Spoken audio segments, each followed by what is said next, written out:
ఈరోజు 16వ అధ్యాయము 17వ అధ్యాయము కూడా చూడబోతున్నాం. అందరికీ స్వాగతం. సో నిన్న పురుషోత్తమ యోగం చూసాము. భగవంతుడి యొక్క ఆయన గురించిన విషయాలు అవి నిన్న చూడటం జరిగింది. ఈ భౌతిక ప్రపంచం ఆధ్యాత్మిక ప్రపంచానికి తల్లక్రిందులుగా ఉంటుందని, అంటే కామం అనే కోరికలో ప్రతిబింబించబట్టి అక్కడ ఉన్న ఆ పవిత్రత పోయి ఇదిలా మాయతో మరి అన్ని రకాల వ్యామోహాలతో, ఇంద్రియ వ్యామోహాలతో ఉంటుంది. ఈ కొమ్మలన్నీ ఇంద్రియ విషయాలు, అంటే ఈ ప్రాపంచిక విషయాలు ఇవన్నీ కూడా 3 గుణాలతో పోషించబడి అలా పెరిగిపోతున్నాయి ఈ ప్రాపంచిక ప్రలోభాలు అని చూసాము. ఆ తర్వాత మరి అందరూ నా అంశ అయినా కూడా ఇలా ఈ ఇంద్రియాల వల్ల, మనస్సు వల్ల ఇలా కష్టాలు పడుతున్నారు అని కూడా చెప్పి చివరికి మరి భగవంతుడు తన యొక్క శక్తిని మరి అన్ని గ్రహాలలో ప్రవేశించి అన్ని పనిచేసేటట్లు ఎలా చేస్తున్నారు, ప్రతి ఒక్కరి శరీరంలో జీర్ణశక్తిగా ఉండి ప్రతి ఒక్క శరీరం మనదే కాదు పురుగుదైనా పక్షిదైనా దేనిదైనా పనిచేసేటట్లు ఎలా చేస్తున్నారు, ఇదంతా చెప్పి తర్వాత మరి ఆయన యొక్క ధామం పరంధామం ఎంత ప్రకాశవంతమో, సూర్య చంద్రులు అక్కర్లేకుండానే అది ఆయన స్వయం ప్రకాశంతో ఎలా ప్రకాశిస్తుందో అది కూడా మనం చూసాము. ఆ తర్వాత క్షర అక్షరులనే 2 రకాల వాళ్ళు ఉన్నారు. ఆధ్యాత్మిక ప్రపంచంలో వాళ్ళేమో అక్షరులు, నాశనం లేని వాళ్ళు. భౌతిక ప్రపంచంలో వాళ్ళంతా క్షరులు, వాళ్ళంతా మరి ప్రలోభాలకు గురయ్యే వాళ్ళు ఇక్కడే మళ్ళీ మళ్ళీ పుడుతూ ఉంటారు. వీళ్ళిద్దరికంటే కూడా మరి భగవంతుడు అతీతుడు, గుణాతీతుడు కాబట్టి, వైరాగ్యవంతుడు, కోరిక లేనివాడు కాబట్టి ఆయన పురుషోత్తముడు అని ప్రసిద్ధి చెందాను లోకాల్లోనూ వేదాల్లోనూ అని చెప్పి మనకు చెప్పారు. ఎవరైతే నన్ను ఈ రకంగా ఆరాధిస్తారో, తెలుసుకుని అర్థం చేసుకుని వాళ్ళు తప్పనిసరిగా నన్ను పొందుతారు అని చెప్పారు. అంటే దేంతో ఈ భౌతిక వృక్షాన్ని కొట్టేమన్నారు?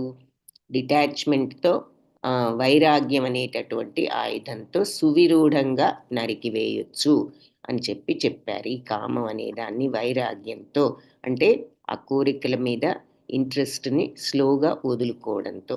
సో ఇలా భగవంతుడిని తర్వాత వెతుక్కోవాలి అని చెప్పి మనం చూసాము ఒక శ్లోకంలో.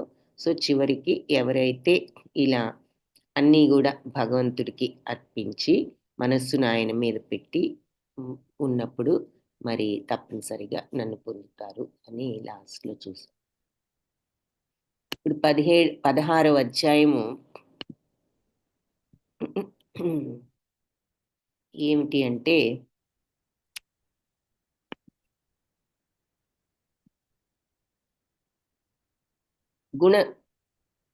అది దైవాసుర సంపద విభాగ యోగం. దైవ గుణాలు, అసురీ గుణాలు. సంపదలు అంటే ఇక్కడ గుణాలు. దైవ గుణాలు ఏమిటి, ఆసురీ గుణాలు అంటే రాక్షస గుణాలు ఏమిటి అన్నది చూడబోతున్నాం.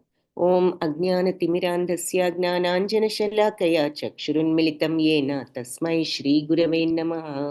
నమః ఓం విష్ణుపాదాయ కృష్ణప్రేష్ఠాయ భూతలే శ్రీమతే భక్తి వేదాంత స్వామి ఇతి నామినే. నమస్తే సారస్వతి దేవే గౌరవాణి ప్రచారిణే నిర్విశేష శూన్యవాది పాశ్చాత్య దేశధారిణే. हे कृष्णा करुणा सिंधो दीनबंधो जगत्पते गोपेश गोपिका कांता राधा कांता नमोस्तुते. तप्त कांचन गौरांगी राधे वृंदावनेश्वरी वृषभानुसुते देवी प्रणमामि हरिप्रिये. जय श्री कृष्ण चैतन्य प्रभु नित्यानंद श्री अद्वैत गदाधरा श्रीवासादि गौर भक्त वृंद. हरे कृष्णा కృష్ణ కృష్ణ హరి హరి హరి రామ హరి రామ రామ రామ హరి హరి హరి కృష్ణ హరి కృష్ణ కృష్ణ కృష్ణ హరి హరి హరి రామ హరి రామ రామ రామ హరి హరి హరే కృష్ణ కృష్ణ కృష్ణ హరే హరే హరే రామ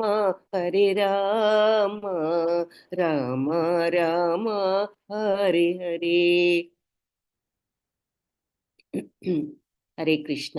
భక్తులందరికీ దైవాసుర సంపద విభాగ యోగము, దైవీ గుణాలు దానవ గుణాలు అని చెప్తున్నా. సో మొట్టమొదటిగా భగవాను వాచితో ప్రారంభం. శ్రీ భగవానువాచ అభయం సత్వ సంశుద్ధి జ్ఞానయోగ వ్యవస్థితి దానం దమశ్చ యజ్ఞశ్చ స్వాధ్యాయస్తప ఆర్చవం అహింసా సత్యమక్రోధ త్యాగ శాంతిరపైశునం దయాభూతేష్వలో లుప్త్వం మాధవం ధీరచాపలం తేజక్షమా ధృతిః శౌచం అద్రోహో నాతిమానిత భవంతి సంపదం దైవీం అభిజాతస్య భారత. సో 3 శ్లోకాల్లో ఇక్కడ చెప్తున్నారనమాట దైవ గుణాలను. ఏమిటి అవి అంటే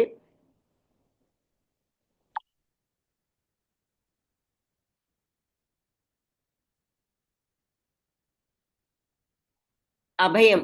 భయం ఎప్పుడు ఉండదు? భగవంతుడు ఏది ఇచ్చినా మనం యాక్సెప్ట్ చేయగలిగేటటువంటి భావం ఉన్నప్పుడు భయం ఉండదు. భయం ఎందుకు వస్తుంది? మన కోరిక ఏదైనా మనం అనుకున్నది తీరదేమో, మనకి ఏదైనా ఇష్టం లేనిది జరుగుతుందేమో అనేది దానివల్లే భయం. అంటే అక్కడ ఇష్టం లేనిది, అక్కడ ఏదో కోరిక ఉందన్నమాట. ఇది కావాలను, ఇది ఇలా జరగాలను ఏదో ఉంది. అందుకని అది జరగదేమో అనుకున్నప్పుడే మనకి భయం ఏర్పడుతుంది. కాబట్టి అభయం అనేది ఎప్పుడు వస్తుంది అంటే మరి ఏదైనా భగవంతుడు ఇచ్చింది ప్రసాదమే అనుకున్నప్పుడు ఇంకా ఆ భయం ఉండదు. అది ఇక్కడ అభయం అంటే. సత్వ సంశుద్ధి అంటే మంచి సత్వగుణాన్ని, సంశుద్ధి అశుద్ధమైనటువంటి పవిత్రమైనటువంటి అంతరంగాన్ని, జ్ఞానయోగ వ్యవస్థితి జ్ఞానయోగంలో స్థితులై ఉండగలగటం, దానం దమ అంటే ఇంద్రియ నిగ్రహణ, యజ్ఞం అంటే ఏంటి చెప్పుకున్నాం. యజ్ఞం అంటే ఏ పనైనా భగవంతుడికి అర్పించి ఏదొచ్చినా సరే అది మనం ప్రసాదం అనుకున్నప్పుడు ఫలాసక్తి లేకుండా ఏ ఫలితాన్నైనా భగవత్ ప్రసాదం అనుకోగలిగినప్పుడు అది యజ్ఞంతో సమానం. ఎందుకంటే యజ్ఞంలో, మామూలు యజ్ఞంలో మరి అన్ని అగ్నిలో వేస్తూ భగవంతుడికి సమర్పిస్తూ ఉంటారు కదా. ఆ తర్వాత అందులో నుంచి మనం ఇచ్చినటువంటి నైవేద్యాన్ని ప్రసాదంగా తీసుకుంటూ ఉంటాం. కాబట్టి అలాగే ఏ పనైనా మనం అదే సమర్పణ భావంతో భగవంతుడికి సమర్పిస్తూ చేస్తే, సమర్పించిన తర్వాత దాని అర్థం ఏమిటి? ఎవరికైనా ఏదైనా ఇచ్చిన తర్వాత దాని నుంచి ఏదైనా వచ్చినా అది మనదనుకోకూడదు. అది భగవంతుడు ఇచ్చింది అనుకుంటూ ప్రసాదంగా స్వీకరించాలి. అప్పుడు అది యజ్ఞం అవుతుంది. వదులుకోమనడం లేదు, కానీ ఎలా స్వీకరించాలి అంటే మనం ఏదో సంపాదించాం అనుకోకుండా భగవంతుడికి అర్పించాం కాబట్టి ఆ పనిని, దాని నుంచి వచ్చింది ఆయన ఇచ్చిన ప్రసాదం అనే విధంగా. అందుకని అది కష్టమైన నష్టమైన సుఖమైన దుఃఖమైన భగవత్ ప్రసాదంగా స్వీకరించినప్పుడు అది యజ్ఞంతో సమానం ఆ పని. స్వాధ్యాయం అంటేనేమో వేదాలను అభ్యసించటం స్వాధ్యాయం, వేదాలను అధ్యయనం చేయటం. తపం అంటే ఏమిటంటే బిహేవియర్. ఇక్కడ మామూలు తపస్సు అంటే ఇక్కడ బిహేవియర్, మన యొక్క ప్రవర్తన. ఆర్జవం ఇవన్నీ కూడా, ఆర్ద్రత ఇవన్నీ సరళ స్వభావం, ఆర్జవం. అహింస సత్యం, అక్రోధం క్రోధం లేకుండా ఉండటం, త్యాగం శాంతం, అపైషునం అంటే మరి అవతల వాళ్ళ మీద చాడీలు చెప్పకుండా ఉండటం. మనము ఏదైనా జరిగినప్పుడల్లా ఎప్పుడు అవతల వాళ్ళలో తప్పులు వెతుకుతాం. మన తప్పేదో ఉందని మనకెప్పుడూ అనిపించదు. వాళ్ళిలా చేశారు కాబట్టి ఇలా అయింది. వాళ్ళిలా అన్నారు కాబట్టి ఇలా అయింది అనుకుంటాం గానీ, మన వైపు నుంచి ఏదైనా ప్రాబ్లమ్ ఉందా? మనం ఇలా అనుకోవడం వల్ల ఇలా జరిగిందా? మనం ఇలా చేయడం వల్ల అది తప్పా? అని మనం సాధారణంగా ఆలోచించం. కానీ దైవ గుణాలున్నప్పుడు అవతల వాళ్ళ మీద కంప్లెయింట్ చేయకుండా ఉంటారు వాళ్ళు. దయాభూతం భూతేష్వ అంటే దయ అన్ని జీవరాశుల పట్ల మరి హ్మ్, దయ సకల జీవుల పట్ల దయ. హ్మ్, భూతేష్వ లోలుప్త్వం అంటే సుఖాలు కావాలి అనేటటువంటి భావం అనే కోరికలు తగ్గించుకుని మార్దవం, మృదుత్వం, తీరచాపలం అంటే అంటే తప్పు పనులు చేసే చపల బుద్ధి లేకుండా ఉండడం. తర్వాత తేజస్సు, క్షమ అంటే ఓర్పు, ధృతి అంటే ఈ రకంగా దృఢ నిశ్చయంతో ఉండగలగటం. తేజస్సు, ఓర్పు, మరి హ్మ్, ధృతి, శౌచం అంటే శుచిత్వం అంటే ఏమిటి?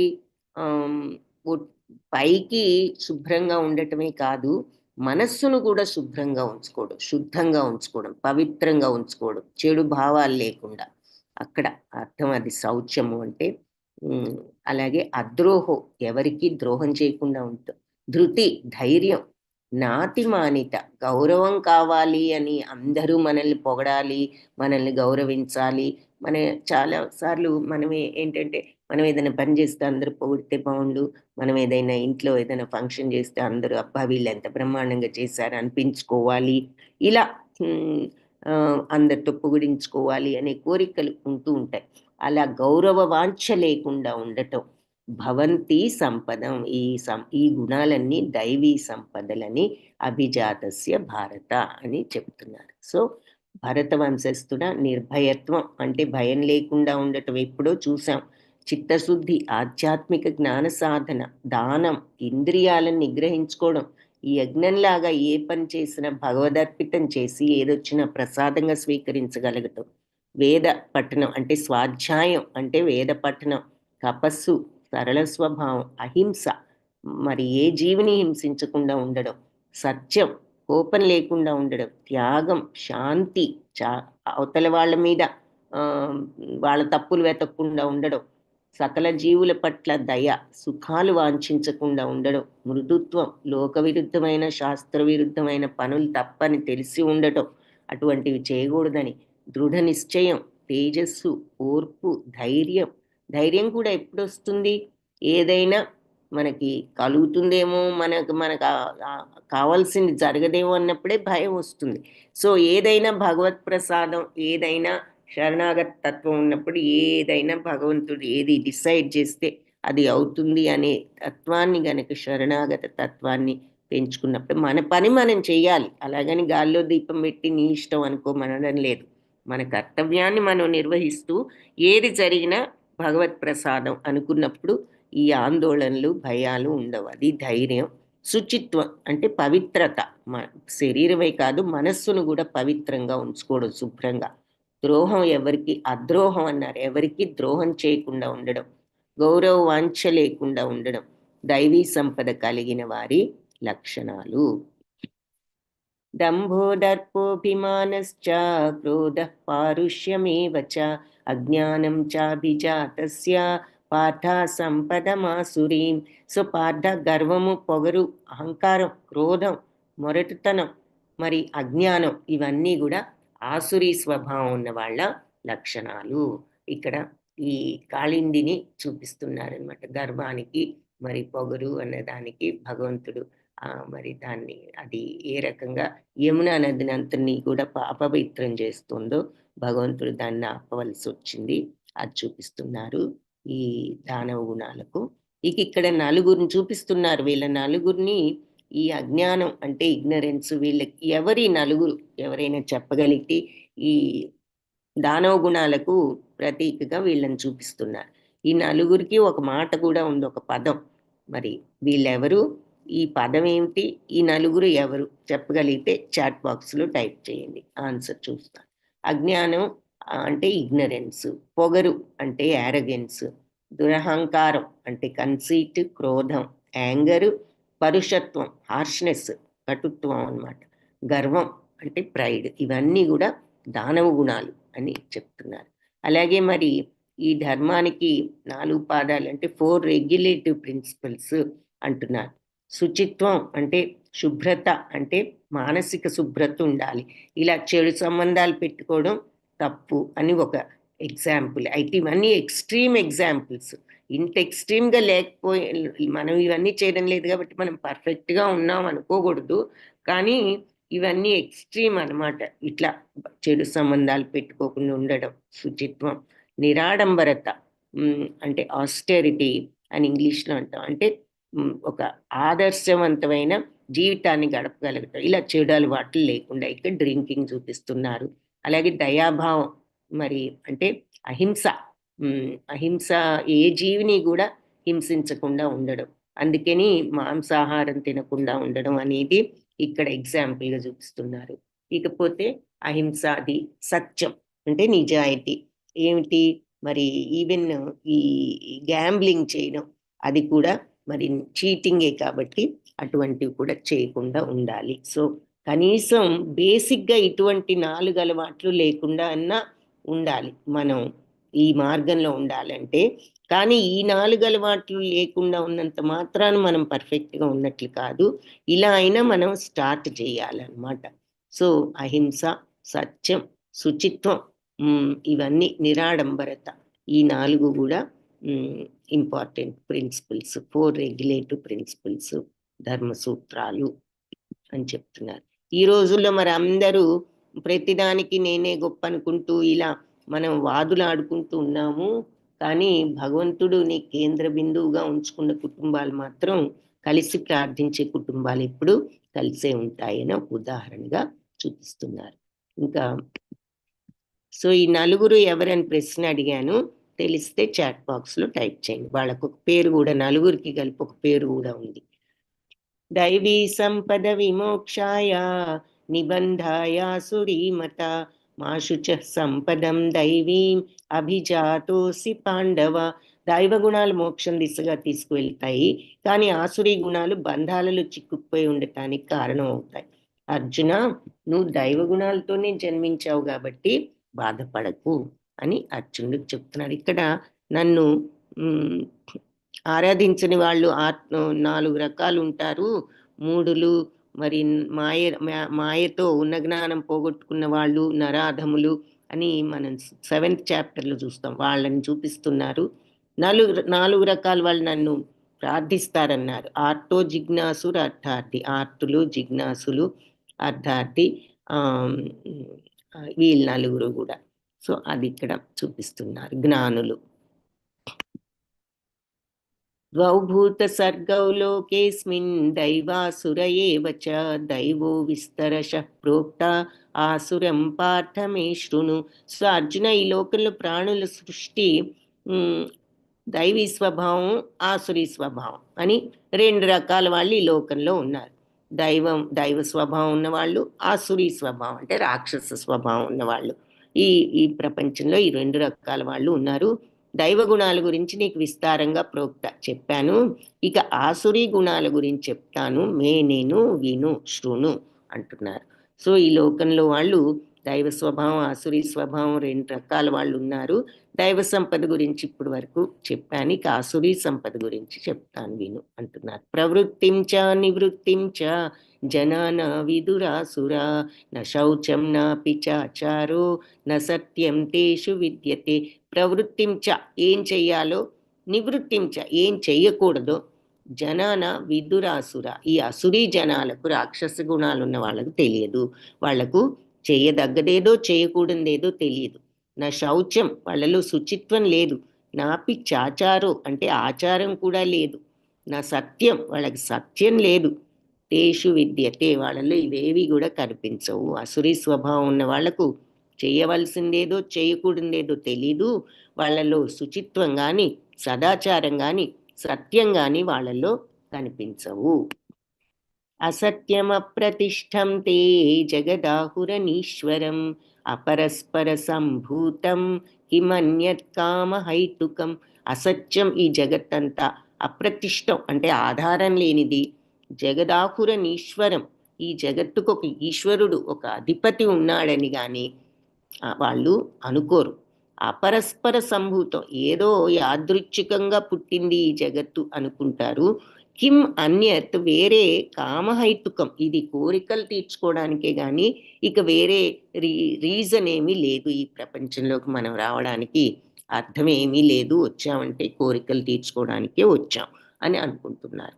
వారి జగత్తంతా అసత్యమని, ఆధారము అధిపతి లేనిదని అనుకుంటున్నారు.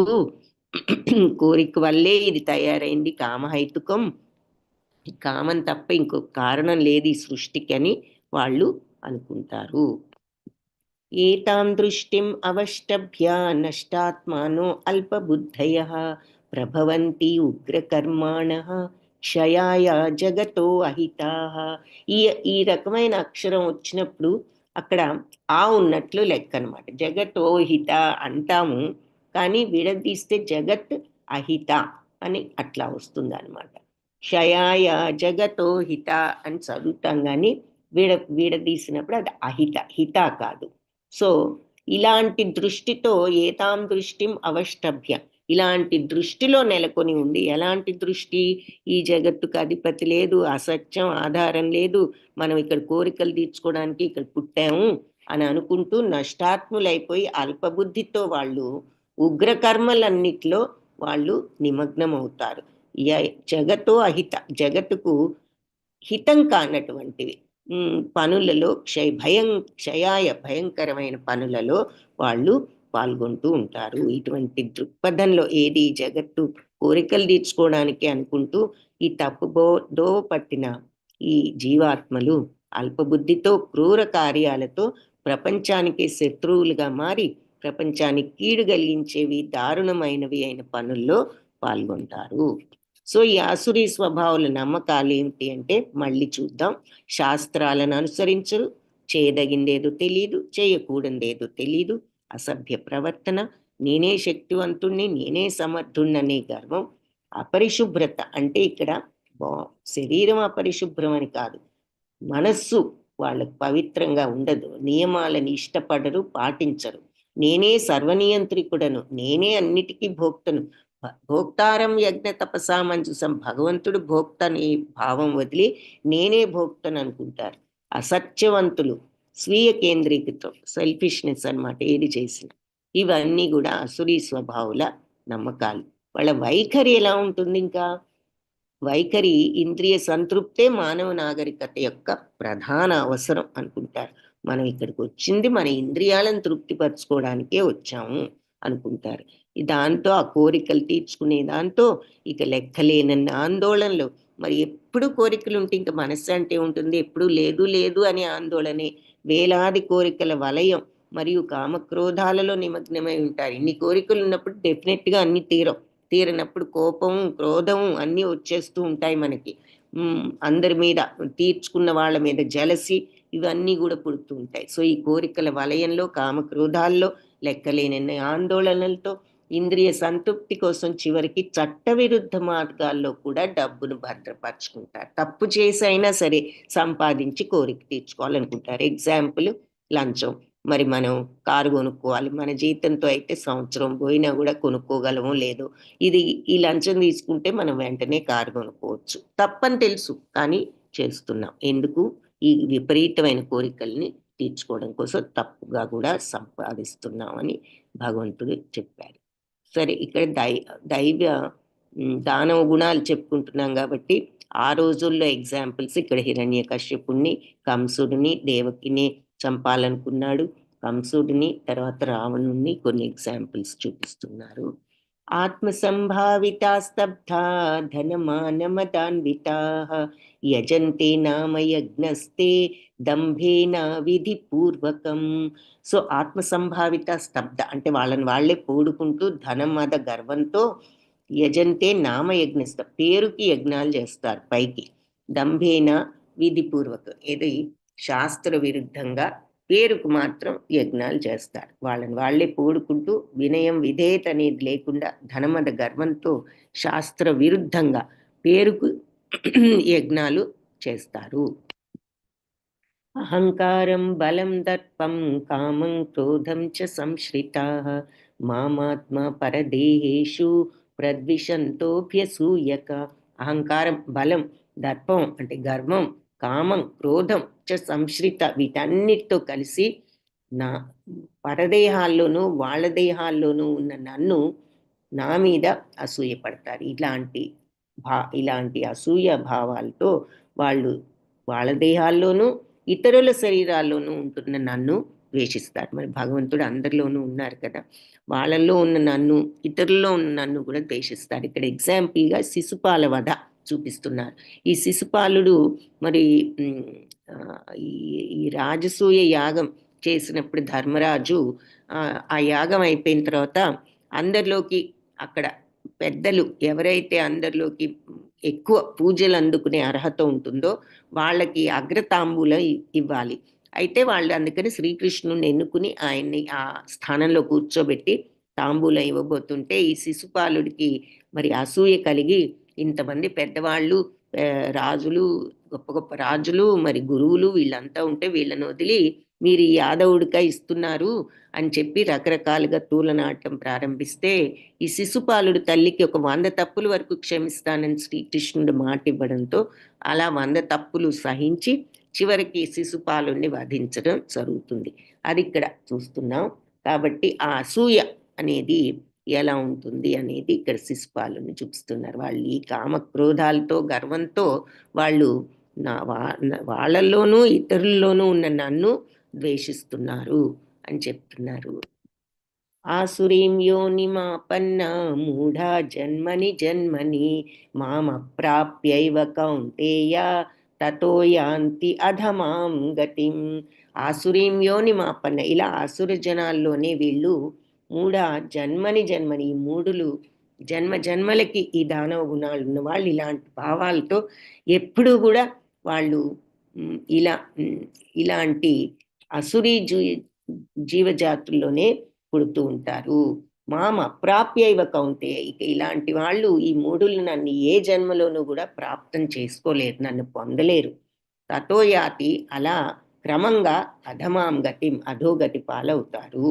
కాబట్టి కౌంతేయ, ఈ ఆసురీ జీవజాతుల్లోనే వీళ్ళు మాటిమాటికి జన్మని పొందే ఇలాంటి మూర్ఖులు ఇక ఏ జన్మలోనూ నన్ను చేరలేరు. క్రమంగా వాళ్ళు అంతకంతకి అధోగతి పాలు అవుతారు. సో అది ఎంత తప్పు ఈ గుణాలు, ఈ కామ క్రోధం గర్వం ఇవన్నీ కూడా మరి అసూయ మంచివి కాదు అని చెప్తున్నారు.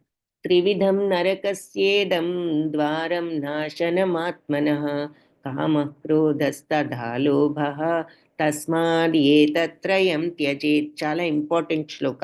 భగవద్గీతలో ఒక శ్లోకం గుర్తుంచుకున్నా చాలని చెప్తూ ఉంటారు కదా, అలాంటి శ్లోకాల్లో ఇదొకటి.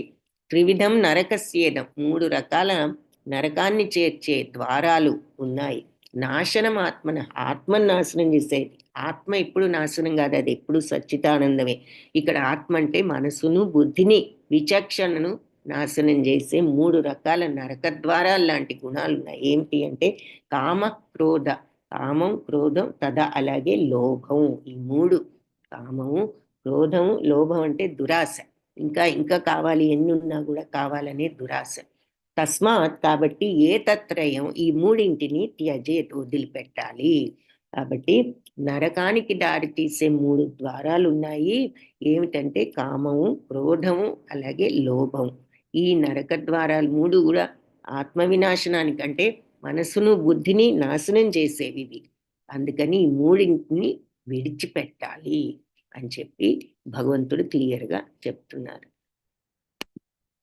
కామం ఎగ్జాంపుల్, మరి ద్రౌపదిని వాళ్ళు ఈ రకంగా అవమానించడం వాళ్ళ కామానికి ఎగ్జాంపుల్. అలాగే క్రోధం, మరి దుర్యోధనుడికి వీళ్ళ మీద విపరీతమైన కోపం. సో ఒక్క అంగుళం కూడా ఇవ్వనని చివరికి యుద్ధానికి తీసుకొచ్చాడు. ఆ కోపానికి అది ఉదాహరణ. లోభం అంటే దురాశ, మొత్తం హస్తినాపురం అంతా నాదే కావాలి, వాళ్ళకొక్క అంగుళం కూడా ఇవ్వననేటటువంటి దురాశ. ఈ 3 మూడింటికి ఎగ్జాంపుల్స్ ఇక్కడ ఇలా చూపిస్తున్నారు. సో ఇందాక అడిగిన ప్రశ్న ఆన్సర్స్ చూద్దాం. దుష్ట చతుష్టయం భీమేశ్వరరావు ప్రభుజీ, very good, correct.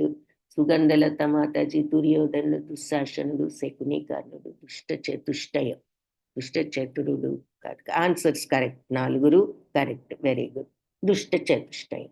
Rajani Mataji దుష్ట చతుష్టయం, వారి జాతుల మాతాజీ దుష్ట చతుష్టయం, భీమేశ్వరరావు ప్రభుజీ 4 పేర్లు చెప్పారు, very good, Hare Krishna, correct. So ఇవి కామక్రోధ లోభాలకు ఉదాహరణలు. కాబట్టి ఆ 3 కూడా నరక ద్వారాలు, వాటిని వదిలిపెట్టండి వెంటనే ఆ 3 గుణాల్ని అని భగవంతుడు అక్కడ చెప్పారు. సో అది మనం కొంచెం మనసులో ఉంచుకుంటే కొద్దిగా అయినా ఈ కోరికలు తగ్గించుకోవచ్చు, కోపం తగ్గించుకోవచ్చు, దురాశ తగ్గించుకోవచ్చు. ఇదొకటి ఇంపార్టెంట్ స్లైడ్, ఈ స్లైడ్ ఫోటో తీసుకోవచ్చు. ఏతైర్విముక్త కౌంతేయ తమోద్వారైత్రిభిర్నరః ఆచరత్యాత్మన శ్రేయ తతో యాతి పరాం గతిం. ఎవరైతే ఈ 3 నుంచి విముక్తులవుతారో, ఈ కామక్రోధ లోభాల నుంచి కౌంతేయ, వాళ్ళు ఈ నరక ద్వారాలైన 3 ఎవరు వదులుకోగలుగుతారో వాళ్ళు శ్రేయస్కరమైనటువంటి పనులను ఆచరిస్తూ, అంటే ఆత్మానుభూతికి అనుకూలమైన పనులను ఆచరిస్తూ తతో యాతి, ఆ విధంగా క్రమంగా పరాం గతిం, యాతి పొందుతారు, తరువాత పరమగతిని అంటే భగవంతుణ్ణి, పరమపదాన్ని చేరుకుంటారు. ఎవరైతే కామక్రోధ లోభాలతో ఉన్నారో వాళ్ళకవి నరక ద్వారాలు.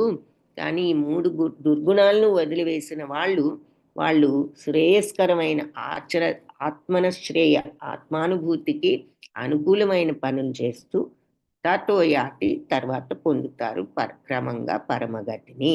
సో ముందు ఈ గుణాలను వదులుకోవడం, ఎన్వి అంటే ఈర్ష్య, మరి లస్ట్ అంటే కామం, తర్వాత యాంగర్ క్రోధం, ఇగ్నరెన్స్ అజ్ఞానం, ఫాల్స్ ప్రెస్టేజ్ అహంకారం, గ్రీడ్ దురాశ, ప్రైడ్ గర్వం, అటాచ్మెంట్ రాగద్వేషాలు, నాది అనుకుంటూ పట్టుకుని వేలాడుతూ కొన్నిటి మీద రాగము, కొన్నిటి మీద ద్వేషం.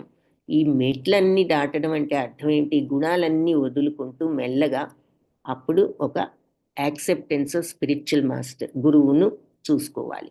సో ఈ గుణాలన్నిటినీ, ఇటువంటి గుణాలను వదులుకుని ఒక గురువును చూసుకుని వేదాధ్యయనం, స్వాధ్యాయం అని చూసాం కదా, స్వాధ్యాయం అంటే వేదాల్ని చదవడం, వేదాలను చదివి ఆస్టెరిటీ అంటే నియమబద్ధమైన జీవితం గడుపుతూ డిసిప్లిన్డ్గా చెడు అలవాటు లేకుండా సెన్స్ కంట్రోల్, ఇంద్రియాలను నిగ్రహించుకుని స్పిరిచువల్ ఆ రకంగా ఆధ్యాత్మిక జ్ఞానాన్ని పొంది భగవంతుడి ధామాన్ని చేరుకోవచ్చు. సో ఈ మెట్లన్నీ దాటుకుని మనం చివరకు భగవంతుడిని చేరుకోవచ్చు అని చెప్తున్నారు.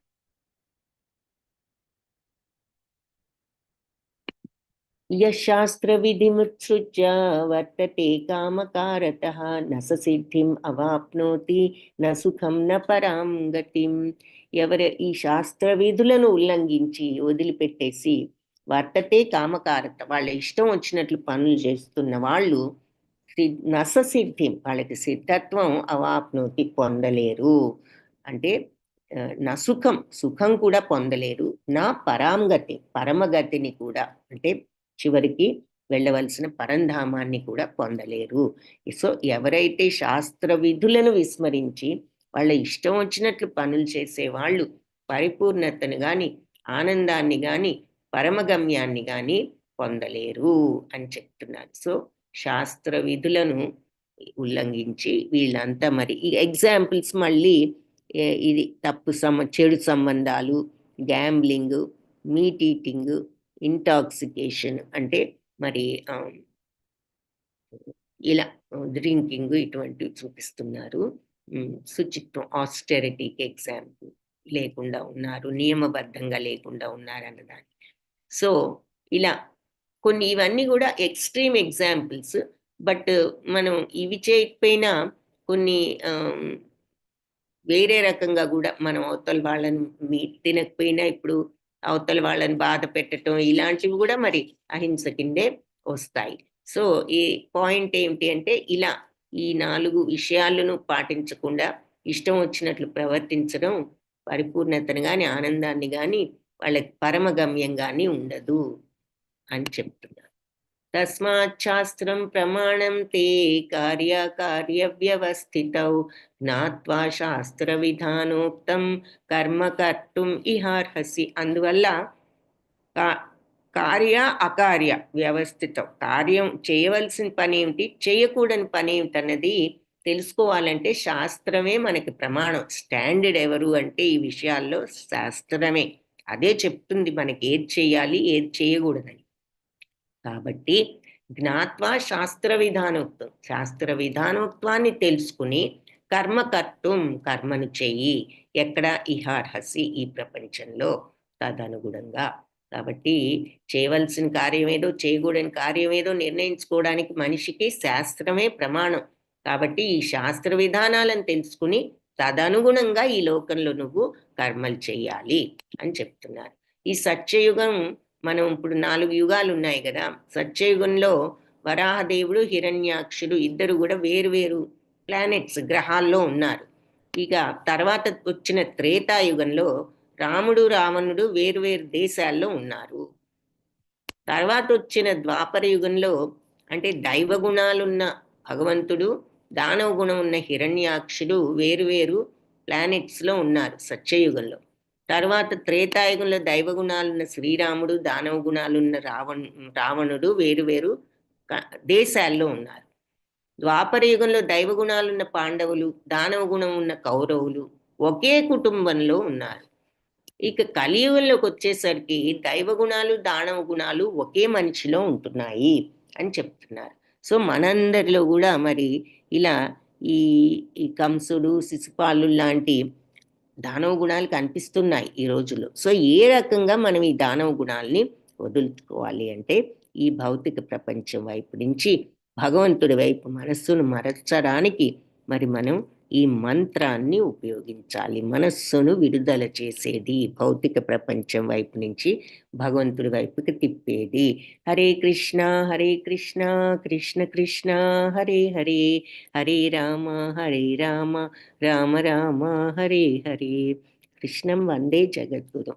సో అది ఈ గీతా పాఠంలో మనం నేర్చుకున్నది ఏమిటి అంటే, దానవ ప్రవృత్తులు కలిగిన వాళ్ళు నీచ జన్మల్ని పొంది మరి భవబంధాల్లో చిక్కుకుంటారు. ఇక వాళ్ళు ఎప్పుడు కూడా ఇంకా అధోగతి పాలవుతారు. ఈ దానవ ప్రకృతి ఉన్న వాళ్ళు నన్ను ఎప్పటికీ పొందలేరని చెప్పారు కదా. కాబట్టి మనం దైవీ గుణాలు పెంపొందించుకుని శాస్త్రానుసారం జీవనాన్ని గడుపుతూ ఆధ్యాత్మిక పరిపూర్ణత్వాన్ని పొందాలి. కాబట్టి చెడు గుణాలను వదులుకుని మంచి గుణాలను పెంచుకుని మనం తద్వారా మరి ఆధ్యాత్మిక పరిపూర్ణతను పొందాలి అని చెప్తున్నారు. ఇప్పుడు అది 16th చాప్టర్, దైవాసుర సంపద విభాగ యోగం. ఇప్పుడు శ్రద్ధాత్రయ విభాగ యోగం అంటే ఏమిటి? 3 రకాల శ్రద్ధలు ఏమిటి అంటే, మొట్టమొదటిగా ఇది కూడా అర్జున ఉవాచతో ప్రారంభం. అర్జున ఉవాచ ఏ శాస్త్ర విధిముత్సృజ్య యజంతే శ్రద్ధయాన్వితాః తేషాం నిష్ఠాతు కా కృష్ణ సత్వమాహో రజస్తమః. కృష్ణ శాస్త్ర నియమాలు పాటించకుండా వాళ్ళ సొంత ఊహ ప్రకారం శ్రద్ధ విశ్వాసాలతో పూజలు చేసే వాళ్ళ పరిస్థితి ఏమిటి? వాళ్ళు సాత్వికుల, రాజసికుల, తామసికుల అని అడుగుతున్నాడు. అంటే వీళ్ళు శాస్త్ర నియమాలు పాటించాలని చూశాం కదా, అలా పాటించకుండా ఏదో ఇష్టం, ఏదో వాళ్ళు ఇమాజిన్ చేసుకుని వాళ్ళ ఊహ ప్రకారం శ్రద్ధతోనే చేస్తున్నారు. కానీ వాళ్ళు ఊహించుకుని శాస్త్ర నియమాలు పాటించకుండా చేస్తున్నారు. అలాంటి వాళ్ళు ఏ కోవలోకి వస్తారు? సాత్వికుల, రాజసికుల, తామసికుల అని చెప్పి అర్జునుడు అడిగాడు. అప్పుడు భగవంతుడు ఏం చెప్తున్నారంటే, శ్రీ భగవానువాచ త్రివిధా భవతి శ్రద్ధ దేహినాం సా స్వభావజ సాత్వికీ రాజసీ చైవ తామసీ చేతి తాం శృణు. 3 రకాల శ్రద్ధలున్నాయి.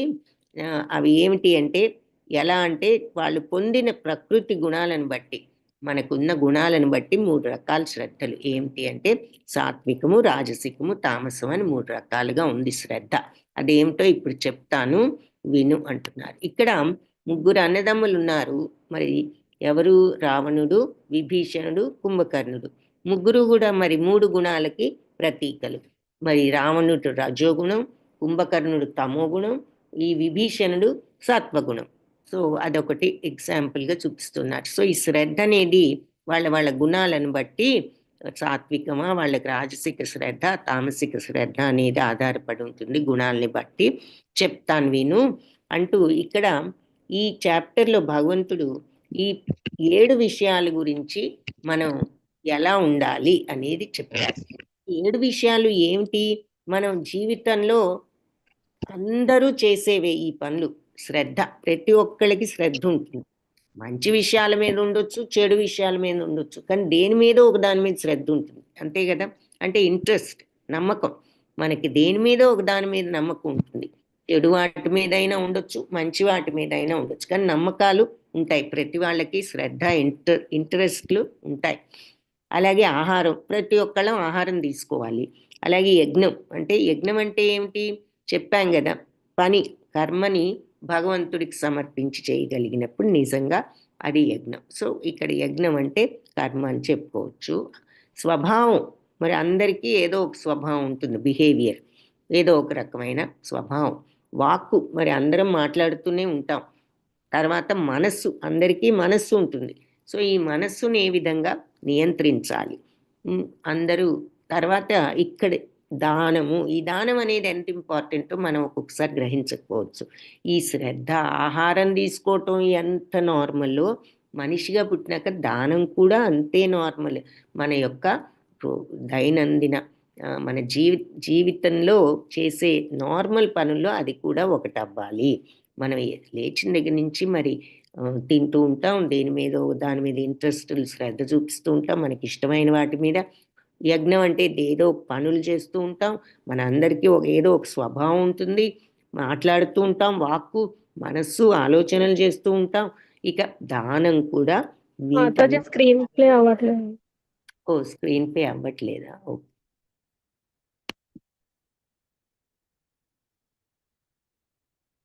ఓకే మాతాజీ, హరే కృష్ణ, ధన్యవాదాలు.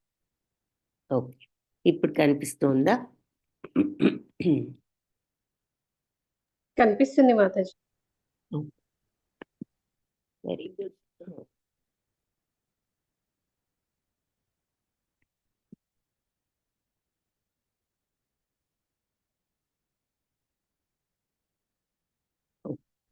సో ఇది శ్రద్ధ, ఆహారం, యజ్ఞం, స్వభావం, వాక్కు, మనస్సుని నియంత్రించుకోవడం, ఇవన్నీ ఎంత నార్మల్ మనకి. మరి ఆహారం లేకుండా ఉండలేం, అందరికీ దేని మీద దాని మీద ఇంట్రెస్ట్లు ఉంటాయి. శ్రద్ధ, మంచివి అవ్వచ్చు, చెడు అవ్వచ్చు, దేని మీద దాని మీద ఉంటుంది శ్రద్ధ. యజ్ఞం అంటే అందరం ఏదో ఒక పని చేస్తాం. ఇక్కడ యజ్ఞం అంటే కర్మని గుర్తుంచుకోండి. కరెక్ట్ యజ్ఞం ఏమిటో, తప్పు యజ్ఞం ఏమిటో, సరైన కర్మ ఏమిటో, బ్యాడ్ కర్మ ఏమిటో ఇప్పుడు చూడబోతున్నాం. బట్ యజ్ఞము అంటే ఇక్కడ పని స్వభావం ఉంటుంది. ఎవ్రీబడి హ్యాజ్ ఏ నేచర్, ప్రతి ఒక్కళ్ళకి ఒక స్వభావం ఉంటుంది. ప్రతి ఒక్కళ్ళం మాట్లాడకుండా ఏది చేయలేం, మాట్లాడుతూ ఉంటాం. మనస్సు ఉంటుంది, రకరకాల ఆలోచనలు. అలాగే దానం కూడా అంతే సహజముగా చేయాలి. కాబట్టి అది కూడా. సో 7 విషయాలు మన జీవితంలో ముఖ్యమైన, మనం రోజు చేసే విషయాలు. వీటిని ఏ విధంగా చేయాలి? సో మొట్టమొదటిది శ్రద్ధ. ఈ శ్రద్ధ అనేది ఎలా ఉండాలి? యజంతే సాత్వికా దేవాన్ యక్షరక్షాంసి రాజసా ప్రేతాన్ భూతగణాంశ్చాన్యే యజంతే తామసా జనా. సత్వగుణంలో ఉండే మనుషులు దేవతల్ని పూజిస్తారు, రజోగుణంలో ఉండే వాళ్ళు యక్షరాక్షసుల్ని పూజిస్తారు. ప్రేతాన్ భూతగణాంశ్చాన్యే అంటే భూత ప్రేతాలను పూజించే వాళ్ళు ఎవరంటే తమో గుణంలో ఉండేవాళ్ళు. సో పైన ఇక్కడ ఏం చూపిస్తున్నారు? సత్వగుణంలో వాళ్ళు దేవతలను ఇక్కడ చూపిస్తున్నారు. మధ్యలో రజోగుణంలో ఉండేవాళ్ళు యక్షరాక్షసులంటే ఈ రోజుల్లో ఎలా చెప్పొచ్చు అంటే వాళ్ళకి ఎవరు ఉపయోగపడతారో వాళ్ళని పూజిస్తారు. అంటే అది వరకు రోజుల్లో రాజుల్ని, ఇలా గొప్ప వాళ్ళను, ఈ రోజుల్లో మరి నాయకుల్ని, వాళ్ళ బాసెస్ని, మేనేజర్స్ని, వాళ్ళని గౌరవిస్తూ వాళ్ళని పూజిస్తూ ఉంటారు. అలాగే వాళ్ళకి అవసరమైన కోరికలు తీర్చుకోవడానికి ఎవరు ఉపయోగపడతారో వాళ్ళను. అలాగే తమో గుణంలో ఉండేవాళ్ళు భూత ప్రేతాలను పూజిస్తారు. అంటే మనం ఈ భూత ప్రేతాలు పూజించే వాళ్ళు కొందరు ఉంటారు, వాళ్ళని చూపిస్తున్నారు.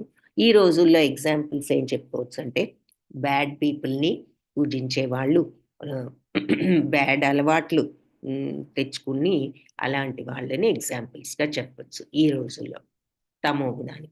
సో సత్వగుణం వాళ్ళు దేవతలను, రజోగుణం వాళ్ళు యక్షరాక్షసుల్ని, తమో గుణంలో వాళ్ళు భూత ప్రేతాలను అని ఇక్కడ ఇలా మళ్ళీ మనకి చూపిస్తున్నారు. సో అది శ్రద్ధ అనేది అలా ఉంటుంది. సత్వగుణం వాళ్ళకి ఎవరి మీద ఉంటుంది, రజోగుణంలో ఉన్న వాళ్ళకి వాళ్ళ కోరికలు తీర్చుకోవడానికి పనికొచ్చే వాళ్ళ మీద ఉంటుంది భక్తి. తమో గుణంలో వాళ్ళకి ఇలా అజ్ఞానంతో తప్పుదోవలు చూపించే వాళ్ళ మీద భక్తి ఉంటుంది. వాళ్ళ మాటలు వింటారు కానీ మంచి వాళ్ళు చెప్పిన మాటలు వినరు కదా. సో అది శ్రద్ధ అనేది తమో గుణం అని ఎప్పుడు అంటారంటే అలా చెడు మార్గంలోకి వెళ్ళినప్పుడు వాళ్ళకి చెడు మార్గాల మీద శ్రద్ధ ఉంది, అటువంటి వాళ్ళ మీద శ్రద్ధ ఉంది. ఆహారం నెక్స్ట్ది ఆహారం. ఆహారం మనం you are what you eat అంటే మనం తిన్న దాని ప్రకారం మనం ఏది తింటే ఆ రకంగా మనం తయారవుతాము అంటున్నారు. ఆయు సత్వ బలారోగ్య సుఖ ప్రీతి వివర్ధన రస్య స్నిగ్ధ స్థిరా హృదయ ఆహార సాత్విక ప్రియ.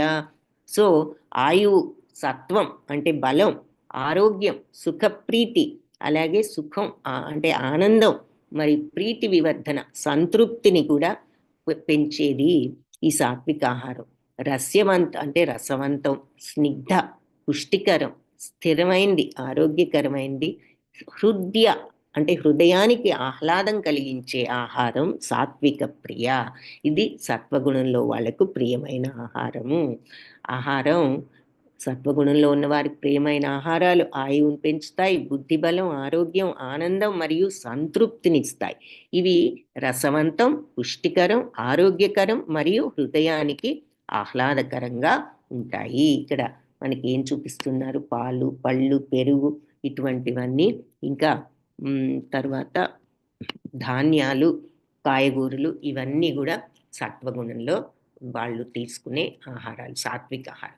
సో ఆహారం మనం ఏది తింటే మనం ఆ రకంగా అవుతాం అన్న మాటకు అర్థం ఏమిటి, మనం ఎటువంటి ఆహారం తీసుకుంటే మన స్వభావం కూడా అలా మారుతుంది. సాత్విక ఆహారం తీసుకుంటే సత్వగుణం పెరుగుతుంది, రాజసికంగా తింటే మరి రజోగుణం పెరుగుతుంది, తామసికంగా తింటే తమో గుణం పెరుగుతుంది. సో ఇక్కడ ఆహారంలో మనకి తెలిసింది ఏమిటంటే తీసుకుంటే ఆహారం మనకి బలం వస్తుంది, శరీరానికి అంతటికి కూడా అది బలాన్ని రక్త రూపంలో సప్లై చేస్తుంది, వేస్ట్ అంతా బయటికి పంపిస్తుంది అన్న విషయం మనకు తెలుసు.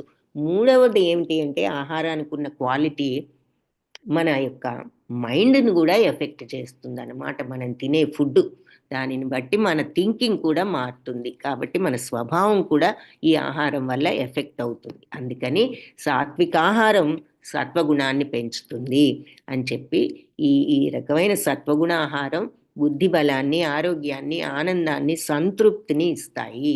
ఇవి రసవంతం, పుష్టికరం, ఆరోగ్యకరం, హృదయానికి ఆహ్లాదకరంగా ఉంటాయి. ఇవి కాయగూరలు, పళ్ళు, కూరగాయలు, ధాన్యాలు ఇవన్నీ. ఇక రాజసిక ఆహారం కట్వం లవణాత్యుష్ణ తీక్ష్ణ రూక్ష విదాహిన ఆహార రాజసస్యేష్ట దుఃఖ శోకామయ ప్రదాహ. కట్వం అంటే చేదు, ఆమ్ల పులుపు, లవణ బాగా ఉప్పగా, ఉష్ణ అంటే మంచి ఘాటుగా, తీక్ష్ణ రూక్ష అంటే బాగా ఘాటైనవి, వేడిగా ఉన్నవి. ఉష్ణం అంటే అక్కడ వేడి, స్పైసీ, కారం అనుకోవచ్చు. రూక్ష విదాహిన రసవంతం లేకుండా ఎండిపోయినట్లున్నవి. ఎండిపోయినట్లున్నవంటే మనం ఇప్పుడు డీప్ ఫ్రై చేసాం అనుకోండి, దాంట్లో ఉన్నదంతా పోయి మరి ఏం మిగులుతుంది, అవి ఎండిపోయినట్లుంటాయి. అటువంటివి కానీ ఇలాంటి ఆహారాలు రాజసస్యేష్ట రాజస మెంటాలిటీ ఉన్న వాళ్ళకి ప్రియమైనవి. ఇవి దుఃఖశోకామయ దుఃఖాన్ని, శోకాన్ని ఇస్తాయి.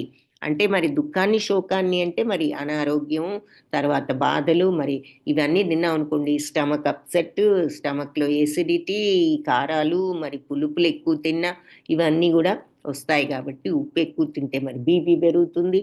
సో ఇలా అన్నీ కూడా ఎక్కువగా తీసుకోవడం వల్ల మనకి ఎన్నో బాధలు, ఇలాంటి బాధలన్నీ కూడా వస్తాయి. అందుకని దుఃఖశోకామయ అంటున్నారు. చాలా చేదుగా, చాలా పుల్లగా, ఉప్పగా, వేడిగా, పదునుగా అంటే ఘాటుగా, పొడి దహనం చేసేవంటే డీప్ ఫ్రైడ్ వస్తువులు ఇలాంటి ఆహారాలు రజోగుణంలో ఉన్న వాళ్ళకి ప్రియమైనవి. ఇలాంటి ఆహారాలు మరి బాధ, దుఃఖం, రోగాన్ని కలిగిస్తాయి అని చెప్తున్నారు. ఇది కారం మరి పచ్చిమిరపకాయలు తింటూ ఉండటం ఇవన్నీ కూడా టూ మచ్గా అలా తినడం మంచిది కాదు. అది రజోగుణానికి చిహ్నం అంటున్నారు. యాతయామం గతరసం పూర్తి పర్యుషితం చయత్ ఉచ్ఛిష్టమపి చామేధ్యం భోజనం తామస ప్రియం. ఇక తమో గుణంలో ఉన్న వాళ్ళకి ప్రియమైన భోజనం ఎలా ఉంటుంది అంటే యాతయామం గతరసం, తినడానికి 3 గంటల ముందు తయారు చేసిన ఆహారం. అంటే ఎప్పుడో చేసి పెట్టి పడేసి అక్కడ తర్వాత ఎప్పుడో వచ్చి సరిగ్గా దానిని చక్కగా శ్రద్ధగా చేసుకున్న వెంటనే ఫ్రెష్గా నీట్గా పెట్టుకుని తినడం అది లేకుండా ఏదో పడేసి అది మళ్ళీ ఏదో ఇష్టం వచ్చినట్లు తినడం. అంటే కొంతమంది ఏమడుగుతారంటే మరి మేము 9ంటికి భోజనం వంట చేసుకుని క్యారియర్ తీసుకుని కాలేజ్కో లేకపోతే వర్క్కో వెళ్తాము, ఆఫీస్కో, మరి 12-1 గంటకు తింటాము, అది కూడా మరి తమో గుణమేనా అని. అది కాదు ఇక్కడ మీనింగ్. అది మనం పద్ధతిగా చేసుకుని నీట్గా ప్యాక్ చేసుకుని మరి మనం చేయవలసిన పని కోసం వెళ్ళి మధ్యాహ్నం మనకు భోజనం అవసరం కాబట్టి దాన్ని మళ్ళీ మనం ఓపెన్ చేసుకుని ఆ టైంలో తింటున్నాం. అది పద్ధతిగానే ఉంది. ఇంట్లో మరి ఏదో చేసి ఎప్పుడో చేసి పడేసి దానిని శ్రద్ధగా నీట్గా కవర్ చేయకుండా ఏదో అలా పద్ధతి లేకుండా ఫ్రెష్గా తినకుండా పడేసి తినడం అన్నం అన్నది అక్కడ పాయింట్ అన్నమాట. సో వీలైనంత వరకు దాన్ని ఫ్రెష్గా లేదంటే నీట్గా చక్కగా ప్యాక్ చేసుకుని మరి కారణం ఉండాలి అలా లేటుగా తినడానికి కూడా. లేదు అంటే మామూలుగా ప్రిపేర్ చేసిన వెంటనే తినడం పద్ధతి.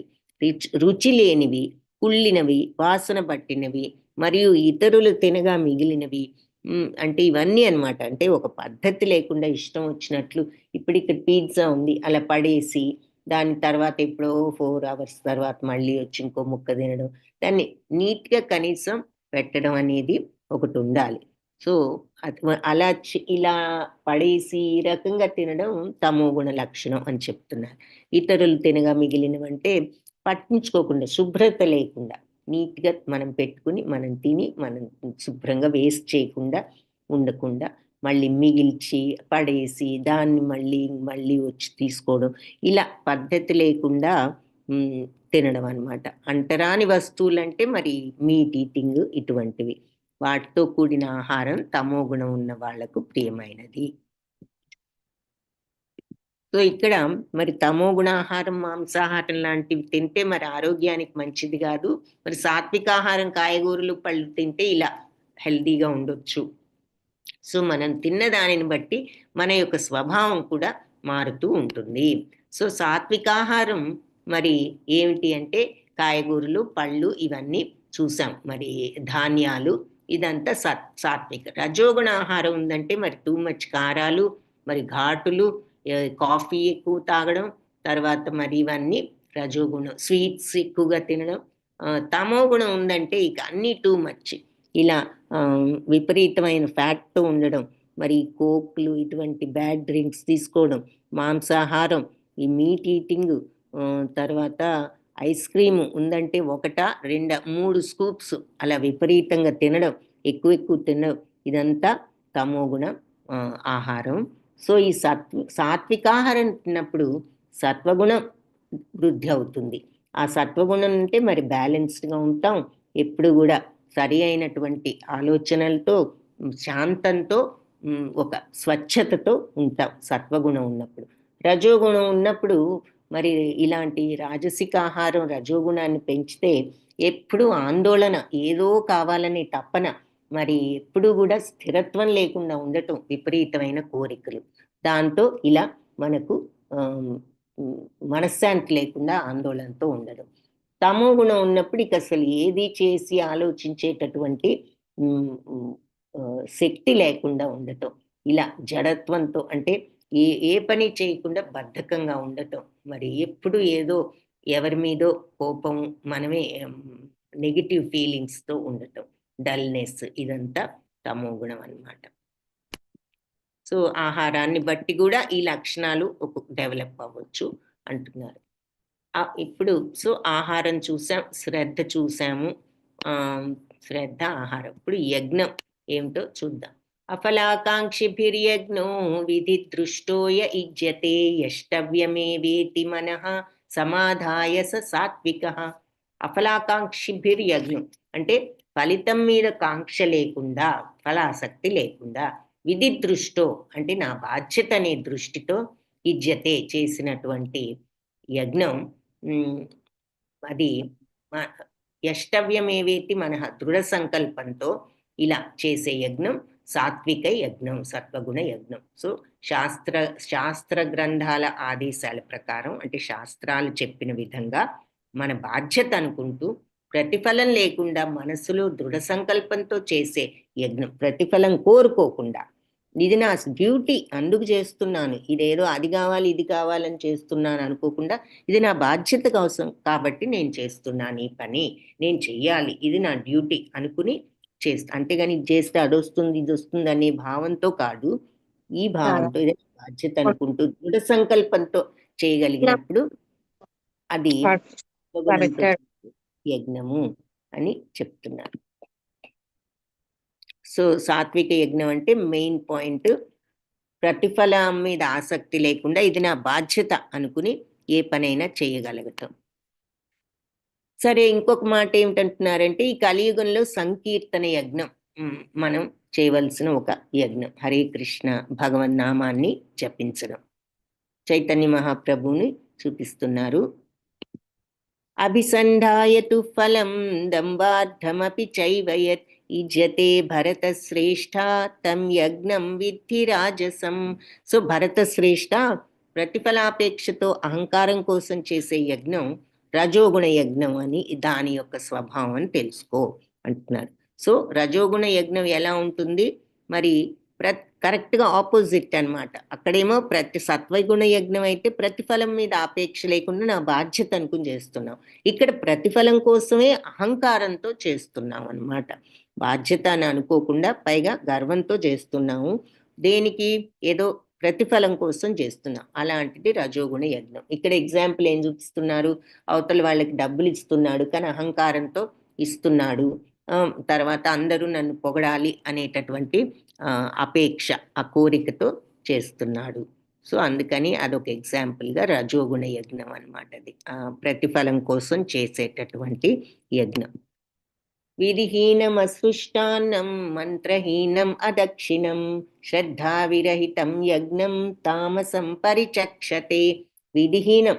సరే, ఇక్కడ తమోగుణ యజ్ఞం గురించి చూస్తున్నాము. ఈ తమోగుణ యజ్ఞంలో మరి ఈ సామాన్ అంతా తగలబెట్టడం చూపిస్తున్నారు. ఎందుకు ఈ సామాన్ తగలబెట్టడం చూపిస్తున్నారు తమోగుణ యజ్ఞానికి ఎగ్జాంపుల్గా? ఎవరైనా చెప్పగలిగితే సింపుల్గా చాట్ బాక్స్లో చెప్పండి, టైప్ చేయండి. విధిహీనం అసృష్టాన్నం అంటే విధి శాస్త్రాల పట్ల గౌరవం లేకుండా, అసృష్టాన్నం అంటే ప్రసాదం లేకుండా, మంత్రహీనం మంత్రాలు చదవకుండా. యజ్ఞం అంటే ఈ మామూలు యజ్ఞం ఎలా చేయాలో చెప్తున్నారనమాట. మంత్రహీనం అంటే మంత్రాలు చదవకుండా, అదక్షిణం యజ్ఞం చేసినప్పుడు దక్షిణ ఇస్తాం ఆ చేసినటువంటి బ్రాహ్మణుడికి, అలా దక్షిణ కూడా ఇవ్వకుండా, శ్రద్ధావిరహితం అసలు శ్రద్ధే లేకుండా చేసే యజ్ఞం తమోగుణ యజ్ఞం. శాస్త్ర నిర్దేశాల పట్ల గౌరవం లేకుండా, ప్రసాద వితరణం లేకుండా, వేద మంత్రోచ్చారణ లేకుండా, దక్షిణ లేకుండా, అశ్రద్ధతో చేసే యజ్ఞాన్ని తమోగుణ యజ్ఞం అని చెప్తారు. సో ఇది మామూలుగా ఇదివరకు రోజుల్లో ఈ యజ్ఞం అనేది ఇలా చేస్తే దాన్ని తమోగుణ యజ్ఞం. ఈ రోజుల్లో మనం దాన్ని ఎలా అర్థం చేసుకోవాలి అంటే ప్రాక్టికల్గా శాస్త్ర నిర్దేశాల పట్ల గౌరవం లేకుండా, శాస్త్రాలు వద్దు ఇది తప్పు పని అని చెప్పిన పనిని చెయ్యడం. మరి అప్పుడేగా దాని శాస్త్రం మీద గౌరవం లేకపోబట్టి అది వద్దని చెప్పిన పని చేస్తున్నాం. ప్రసాద వితరణం అంటే అవతల వాళ్లకు సహాయపడకుండా మనం ఏదైనా చేసినప్పుడు అవతల వాళ్ళకి మన వల్ల కొంచెం సహాయం అనేది, ఆ పని కనీసం కరెక్ట్గా చేసినా కూడా అదైనా ప్రసాదమే అని మనం అనుకోవాలి. వేదమంత్రోచ్చారణ లేకుండా అంటే సరి అయిన మాటలు లేకుండా, దక్షిణ లేకుండా. సో ఈ చిత్రాన్ని ఎందుకు ఎగ్జాంపుల్గా చూపిస్తున్నారు అంటే తమోగుణ యజ్ఞానికి మరి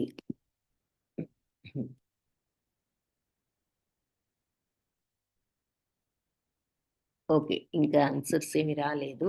సో ఇక్కడ చెప్తాను. తమోగుణ యజ్ఞం ఇది ఎలా అవుతుంది అంటే ఇక్కడ మరి శాస్త్ర నిర్దేశాల పట్ల గౌరవం లేకుండా, ఇది సామాన్య ఎవరిదో తీసుకొచ్చి తగలబెడుతున్నాం, అది తప్పు పని, కానీ తప్పని తెలిసినా చేయడం. సో శాస్త్ర నిర్దేశాల పట్ల గౌరవం లేకుండా చేస్తున్నారు. వేద మంత్రోచ్చారణ లేకుండా, అంటే అంతకుముందు ఏమన్నా ప్రసాద వితరణ లేకుండా. సో యజ్ఞం చేసినప్పుడు మనం ప్రసాదం అనేది అందరికీ పంచుతాం.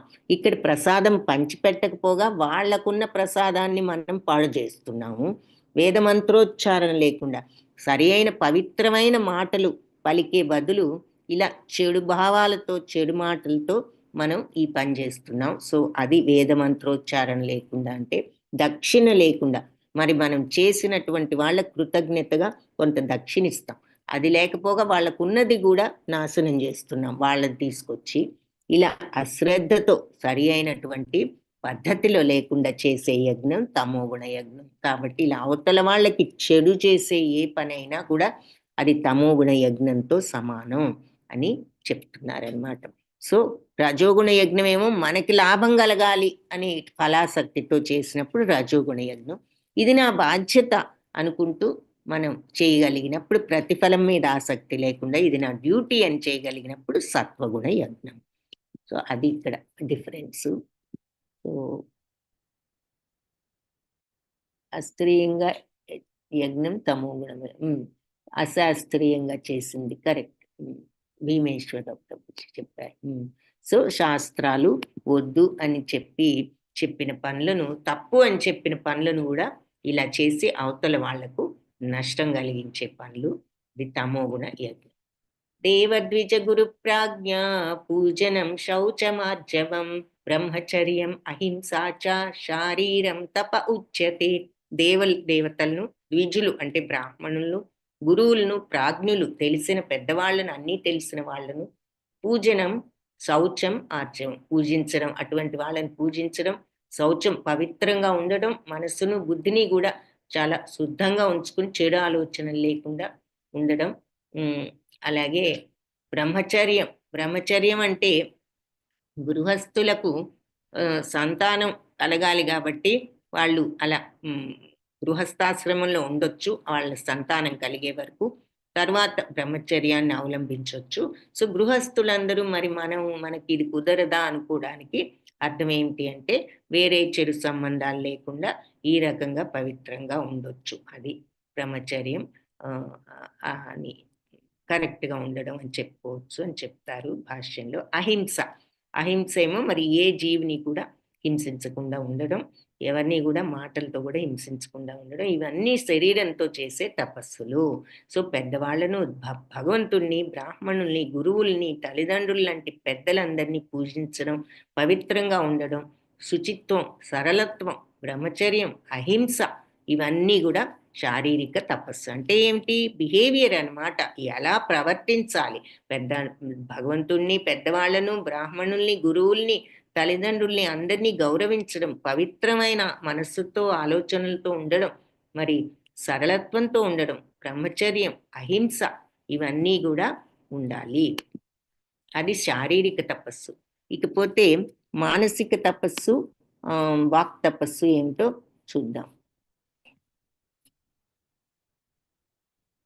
మీకు ఈ శ్లోకాస్ అన్ని కూడా పోస్ట్ చేస్తున్నారు కదా, మీరు అక్కడ కూడా చూసుకోవచ్చు. మానసిక తపస్సు. మనఃప్రసాద సౌమ్యత్వం మౌనమాత్మా వినిగ్రహ భావ సంశుద్ధిరిత్యేతత్ తపో మానసముచ్యతే. తృప్తి, సరళత్వం, మౌనం, ఆత్మనిగ్రహం, జీవిత పవిత్రత్వం అనేవి మనస్సుకు సంబంధించిన తపస్సులు. సో తృప్తి ఉండాలి ముందు. తృప్తి లేకపోతే ఎప్పుడు కూడా దుఃఖము, ఆందోళనే. సరళత్వం, ఎప్పుడు కూడా సరళంగా ఉండాలి. మౌనం, ఎక్కువ మాట్లాడటం అనవసరం. మాట నోటితోనే కాదు, మనస్సును కూడా అన్నెసెసరీ ఆలోచనలు, ఇక్కడ మానసిక తపస్సు. సో మనస్సు మౌనంగా ఉంచుకోవాలి. అంటే మౌనం, అన్నెసెసరీ ఆలోచనలు వద్దు. మనస్సును మన కర్మలు చేయడానికి ఉపయోగించడానికి మాత్రం, పనులు చేసుకోవడానికి ఎంతవరకు అవసరమో అంతవరకే ఆలోచించండి. అన్నెసెసరీ ఆలోచనలు వద్దు. అందుకే మనస్సును క్వైట్ చేయడానికే మంత్రం కావాలి. సో మన ఆలోచనలు ఇటు అన్నెసెసరీగా వెళ్ళినప్పుడల్లా భగవన్నామ స్మరణ చేసుకుని దాన్ని ఆపడానికి ప్రయత్నించాలి. ఆత్మ నిగ్రహం అంటే సెల్ఫ్ కంట్రోల్, అంటే ఈ ఇంద్రియాలను నియంత్రించుకోవడం, మనస్సును నియంత్రించుకోవడం, ఇష్టం వచ్చినట్లు ఏ ఆలోచనలు వెళ్ళిపోతున్నప్పుడు ఆపడం. ఇది వాళ్ళు అలా చేశారేంటి, ఇలా చేశారేంటి, థాట్స్ రాగానే కట్ చేయటం. జీవిత పవిత్రత్వం అనేవి మనస్సుకు సంబంధించిన తపస్సులు. సో తృప్తి, సరళత్వం, మౌనం, మనస్సును మౌనంగా ఉంచుకోవడం, అంటే అన్నెసెసరీ థాట్స్ వద్దు, సెల్ఫ్ కంట్రోల్, ఆ మనస్సును ఆ విధంగా నిగ్రహించుకో. జీవిత పవిత్రత అనేవి మనస్సుకు సంబంధించిన తపస్సులు. ఇంకా వాక్ తపస్సు. అనుద్వేగకరం వాక్యం సత్యం ప్రియాహితం చయత్ స్వాధ్యాయాభ్యసనం చైవ వాంగ్మయం తప ఉచ్యతే. వెరీ ఇంపార్టెంట్ ఇది వాక్ తపస్సు కూడా. ఎందుకంటే అనుద్వేగకరమైన మాటలు, ఉద్వేగంతో మనం చూడండి, కోపం వచ్చినా ఏదైనా ఇమోషన్ వచ్చినా ఇమోషనల్ అయిపోయి గట్టి గట్టిగా మాట్లాడటం, లేకపోతే ఏదో అలాంటి ఇమోషన్స్ అన్నీ చూపిస్తూ ఉంటాం. అది వద్దు, అనుద్వేగకరంగా మాట్లాడు అంటున్నారు. తర్వాత సత్యం హితం ప్రియం. ఈ మాట అనుద్వేగకరంగా ఉండటమే కాదు, ఎలా ఉండాలి అంటే సత్యం, నువ్వు చెప్పేది అసలు సత్యమా కాదా, నిజమైతేనే చెప్పు. ప్రియం, అవతల వాళ్ళకి నువ్వు చెప్పబోయేది వినడం ఇష్టంగా ఉంటుందా లేదా అనేది చూడు. వాళ్ళకి ఇష్టం కలగదు అనుకున్నప్పుడు చెప్పకు అంటున్నారు. హితం, అసలు నువ్వు చెప్పేది అవతల వాళ్ళకి హితకరమైనదైనా, వాళ్ళకి బెనిఫిట్ కలిగేదైనా, వాళ్ళకి ఏ హితం కాదు, హితకరం కాదు, వాళ్ళకి బెనిఫిషియల్ కాదనుకుంటే చెప్పకు అంటున్నారు. కాబట్టి ఈ 3 చెక్ చేసుకోవాలి, 3 టెస్ట్లు చేసుకోవాలి మాట మాట్లాడే ముందు. సత్యమేనా, హితం, సత్యం హితం ప్రియం. సత్యమేనా, మనం చెప్పేది నిజమా, అవతల వాళ్ళకి హితకరమైన, అవతల వాళ్ళకి వినడానికి ప్రియకరమైనదేనా అనేది చూసుకుని అప్పుడే చెప్పాలి. ఉద్వేగం లేకుండా చెప్పాలి మాట. స్వాధ్యాయాభ్యసనం అంటే వేదాలను అభ్యసించటం, అది స్వాధ్యాయం అంటారు దాన్ని. సో నిత్యము వేదాలు అభ్యసించడం, ఇది వాంగ్మయం తప ఉచ్యతే. ఇవన్నీ కూడా వాక్కుకు సంబంధించిన తపస్సులు. అది. సో అవతల వాళ్ళకి ప్రియకరమైందంటే ఇప్పుడు కొన్ని ఉంటాయి. ఏది, నువ్వు వాళ్ళు ఏదైనా చెడు పని చేస్తున్నప్పుడు వాళ్ళ తాలూకు వాళ్ళు, ఇప్పుడు పెద్దవాళ్ళు చెప్తాం, ఇది చెయ్యకు నువ్వు అనేది. వాళ్ళకి ఇష్టం లేకపోవచ్చు, కానీ వాళ్ళకి బెనిఫిషియల్ కాబట్టి చెప్తాం. కాబట్టి మనం అలాంటి చోట్ల మన కామన్ సెన్స్ ఉపయోగించి ఈ ఫార్ములా వాడాలి. బట్ ఇన్ జనరల్ మరి అవతల వాళ్లకు చెప్పేటప్పుడు అది సత్యమైన మాట అయితేనే, ప్రియమైన మాట అయితేనే, హితకరమైన మాట అయితేనే చెప్పు అని చెప్తున్నారు. ఇది వాక్ తపస్సు అన్నమాట. సో మనం ఇక్కడ ఎన్ని చూసాము, ఆల్మోస్ట్ శ్రద్ధ, ఆహారం, యజ్ఞం, స్వభావం, శారీరక స్వభావం, మానసిక స్వభావం చూసాం, వాక్ ఎలా ఉండాలో చూసాం. ఇప్పుడు ఇక నెక్స్ట్ది దానం ఎలా ఉండాలో చూద్దాం. సత్కారమాన పూజార్థం తపోదంభేన చైవ. సారీ, తపస్సులో ఉన్నాం కదా. సత్వగుణ తపస్సు చూసాం. ఏది, పెద్దవాళ్ళు, బ్రాహ్మణులను, తల్లిదండ్రుల్ని పవిత్రంగా ఉంచడం, శుచిత్వం, సరళత్వం, బ్రహ్మచర్యం, అహింస, ఇది శారీరక తపస్సు. ఇక ఇక్కడ అది సత్వగుణ తపస్సు. ఈ తపస్సులో మరి రజోగుణ తపస్సు ఎలా ఉంటుంది? సత్కారమాన పూజార్థం తపోదంభేన చైవయత్ క్రియతే తదిహ ప్రోక్తం రాజసం చలమధ్రువం. ఇతరుల నుంచి గౌరవం, సన్మానం పొందడం కోసం మరి చేయడం, తపోదంభేన చేయవయత్, గర్వంతో చేయడం, క్రియతే తదిహ ప్రోక్తం, అలా చేసే వాళ్ళను రజోగుణంతో సంబంధించిన తపస్సు. ఇది చలం అధ్రువం, అంటే ఇది అస్థిరము, అశాశ్వతం కూడా. ఇతరుల నుంచి గౌరవం, సన్మానం, పూజలు పొందడం కోసం గర్వంతో చేసే తపస్సు రజోగుణానికి సంబంధించిన తపస్సు.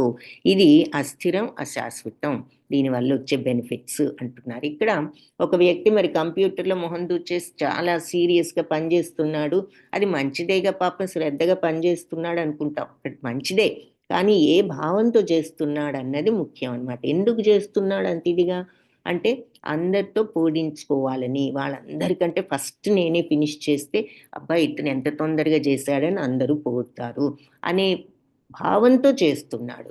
మరి సత్వగుణంతో చేసేవాడు ఇదే పనిని ఇలాగే శ్రద్ధగా చేస్తాడు. కానీ వాళ్ళు ఏ భావంతో చేస్తున్నారు? ఇది మన బాధ్యత అనుకుని చేస్తున్నారు. సో చేసే పని ఒకటే, కానీ ఏ భావంతో చేస్తున్నారు అన్న దాంతో అది సత్వగుణమా, సత్వగుణ పనా, రజోగుణ పనా అయిపోతుంది. పని ఒక్కటే, కానీ నీ మెంటాలిటీ, నీ ఆలోచనను బట్టి అది సాత్విక పని అవుతుంది లేదా రాజసిక పని అవుతుంది. సో నువ్వు అది నా బాధ్యత, నేను చెయ్యాలి అనుకుని నువ్వు శ్రద్ధతో చేస్తే అదే పని సాత్విక పని అవుతుంది. అదే గనక మరి నువ్వు అందరికంటే ముందు చేసి నేనే అందరితో పొగిడించుకోవాలనే ఉద్దేశం కోసం అట్లా చేసావంటే నువ్వు రజోగుణంతో చేసిన వాడు అవుతావు. అది అలాంటి బెనిఫిట్స్ నిన్ను అందరూ వాళ్ళు పొగుడతారు, కానీ నీకు అదేమన్నా పర్మనెంట్ బెనిఫిట్ ఇస్తుందా? నీకు చివరికి రజోగుణంలోకి వెళ్తున్నావు. అదే సత్వగుణంతో ఉన్నప్పుడు అవతల వాళ్ళు పొగుడతారా లేదా అన్నది కాదు, ఇది నా బాధ్యత కాబట్టి చేస్తున్నాను అనుకుని చేసినప్పుడు నీకు సాత్విక మెంటాలిటీలోకి వెళ్తావు. మూఢగ్రాహేణాత్మనో యత్పీడయా క్రియతే తపః పరస్యోత్సాదనార్థం వా తత్తామసం ఉదాహృతం. అదే ఇక మూఢత్వంతో వాళ్ళని వాళ్ళే హింసించుకుంటూ చేసే తపస్సులు, తర్వాత పరస్యోత్సాదనార్థం వేరే వాళ్ళని హింసించాలి అనే ఉద్దేశంతో చేసే తపస్సులు తమోగుణ తపస్సులకు ఎగ్జాంపుల్స్. సో వాళ్ళని వాళ్ళే హింసించుకుంటూ లేదా ఇతరులను నాశనం చేయడం కోసం చేసేటటువంటి తపస్సులు మూర్ఖత్వంతో అలాంటి తపస్సుల్ని తమోగుణ తపస్సులు అని చెప్తారు. ఎగ్జాంపుల్స్ ఏం చెప్తున్నారు మరి ఆ రోజుల్లో? ఈవెన్ హిరణ్యకశ్యపుడు వీళ్ళంతా కూడా ఎలాంటి తపస్సులు చేశారు? నేను ఎవరి చేతుల్లో చావకూడదని ఒకళ్ళు చేస్తే, ఈ భస్మాసురుడు లాంటి వాళ్ళేమో నేను ఎవరి తల మీద చేయబెడితే వాళ్ళు చనిపోవాలి, భస్మం అయిపోవాలి అని తపస్సులు చేశారు. సో అవతల వాళ్ళని నాశనం చేయాలనే ఉద్దేశంతో చేయడం, తర్వాత వాళ్ళని వాళ్ళే హింసించుకోవడం అంటే వాళ్ళని వాళ్ళే కట్ చేసుకుని ఆ రక్తాన్ని అక్కడ ఆ ఎదురుగుండా అగ్నిలో వేసి ఇలాంటి పనులు కూడా చేస్తూ ఉండేవారు అనమాట. సో అందుకని ఇలా చేసే తపస్సులు వాళ్ళని వాళ్ళు హింసించుకున్న, ఎదుటి వాళ్ళు చెడు కోసం చేసిన ఆ తపస్సుల్ని తమోగుణ తపస్సులు అంటారు. ఇది ఆ రోజుల్లో. ఈ రోజుల్లో ఎగ్జాంపుల్స్ ఏమిటి? తమోగుణ తపస్సుకి వాళ్ళని వాళ్ళే హింసించుకోవడం అంటే చెడు అలవాట్లు. ఫర్ ఎగ్జాంపుల్ చాలామంది డ్రింకింగ్, స్మోకింగ్, డ్రగ్స్ ఇవి వేసుకుంటున్నప్పుడు వాళ్ళ ఆరోగ్యాన్ని వాళ్ళని వాళ్ళే హింసించుకుంటున్నారు, అవతల వాళ్ళని కూడా హింసిస్తున్నారు. అంటే ఫ్యామిలీ మెంబర్స్ వీళ్ళంతా కూడా వీళ్ళ వల్ల సఫర్ అవుతున్నారు. లేదు అంటే అవతల వాళ్ళని వాళ్ళు బాగుండి అవతల వాళ్ళకి చెడు చేసే ఆ రకంగా హింసించే వాళ్ళు కూడా తమోగుణ తపస్సులే, అవతల వాళ్ళకు చెడుకి కారణం అయ్యాము అంటే. సో ఇవన్నీ తమోగుణ తపస్సులు, తమోగుణ బిహేవియర్స్ అని అర్థం. దాతవ్యమితి యద్దానం దీయతేనుపకారిణే దేశే కాలే చ పాత్రే చ తద్దానం సాత్వికం స్మృతం. ప్రతిఫలవాంఛ, ఇప్పుడు దానం గురించి చూస్తున్నాం. ప్రతిఫలవాంఛ లేకుండా సరైన సమయంలో సరైన ప్రదేశంలో యోగ్యుడైన వ్యక్తికి కర్తవ్య భావంతో ఇచ్చే దానం సత్వగుణ దానము. కాబట్టి నేనేదో ఇస్తున్నాను గొప్పగా అనే ఫీలింగ్ లేకుండా, ఇది నా డ్యూటీ, నాకున్నది, నేను సరైన టైంలో నాకున్నదాన్ని నేను ఇంకొకరికి, భగవంతుడు ఇచ్చింది నేను ఇంకొకళ్ళకి షేర్ చేసుకుంటున్నాను, ఇది నా బాధ్యత అనుకుని చేసేది సత్వగుణ దానం. సో ఎగ్జాంపుల్గా నందమహారాజు శ్రీకృష్ణ జననం అప్పుడు అందరికీ కూడా బ్రాహ్మణులకి వాళ్ళందరికీ భూములు అవి ఇవ్వడం చూపిస్తున్నారు.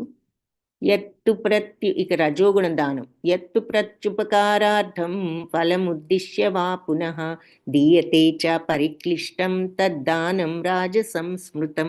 కానీ ప్రతిఫలం కోరుకుంటూ మనం సొంత కోరికలు ఏదైనా ఇది చేస్తే మనకు అది వస్తుంది అనుకుని చేసే దానం కానీ, ఇష్టం లేకుండా చేసే దానం కానీ రజోగుణ దానం. ఇష్టం లేకుండా ఎప్పుడు చేస్తాము? ఫోర్స్ఫుల్గా ఇవ్వకపోతే బాగుండదేమో, వాళ్ళు ఏమన్నా అనుకుంటారేమో, ఇక తప్పదు అనుకుని చేసే దానం ఫోర్స్ఫుల్గా రజోగుణ దానం, అంటే మనస్ఫూర్తిగా చేయడం లేదు. అలాగే ఏదో ప్రతిఫలం, ఈ దానం ఇచ్చారంటే మనకేదో మన పేరు వేస్తారు అక్కడ, అందరూ మనల్ని పొగుడతారు అని అలాంటి ప్రతిఫలం కోసం ఇచ్చే దానమైనా, లేదంటే మనకి డొనేషన్ ఇస్తే ఈ కాంట్రాక్ట్ వస్తుంది అనుకుని ఇచ్చేదైనా, ఇలా ప్రతిఫలం కోరుకుంటూ చేసే దానమైనా, లేదా ఇష్టం లేకుండా చేసిన దానమైనా రజోగుణ దానము. మరి సత్వగుణం అయితే మరి ఇలా ఇది నా బాధ్యత అనుకుని చేయాలి, అంతేగాని ప్రతిఫలం కోసం చెయ్యం. తర్వాత మనస్ఫూర్తిగా చేస్తాం. ఇక్కడ ఇష్టం లేకుండా చేస్తున్నారు బలవంతంగా.